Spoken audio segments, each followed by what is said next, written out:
Breaking లో చూస్తున్నాం. CPI Narayana ఆసక్తికర వ్యాఖ్యలు చేశారు. సీఎం రేవంత్ రెడ్డి పులి మీద సవారీ చేస్తున్నారని, మధ్యలో ఒకవేళ ఆపేస్తే పులి తినేస్తుందన్నారు. హైడ్రా పనితీరు అభినందనీయమన్న ఆయన ఎన్ కన్వెన్షన్ విషయంలో కేసీఆర్ ఏం చేయలేకపోయారన్నారు. తక్షణమే ప్రభుత్వం అఖిలపక్ష సమావేశం పెట్టాలన్నారు. ఇక మోడీని ఆర్ఎస్ఎస్గా మార్చే ప్రయత్నం చేస్తోందని, బీజేపీ ప్రభుత్వం అవినీతిలో కూరుకుపోయిందని విమర్శించారు. కమర్షియల్ కాంప్లెక్స్ ఉన్నాయి, వాటిపైన చర్య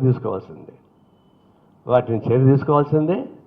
వాళ్ళ కూడగొట్టి వాళ్ళ దగ్గర డబ్బులు వసూలు చేసి మళ్ళీ చెరువులు నిర్మించాలి. ఇప్పుడు ఎన్కన్వెన్షన్ పెట్టేస్తున్నారు, నాగార్జున డబ్బులు వసూలు చేయాలి.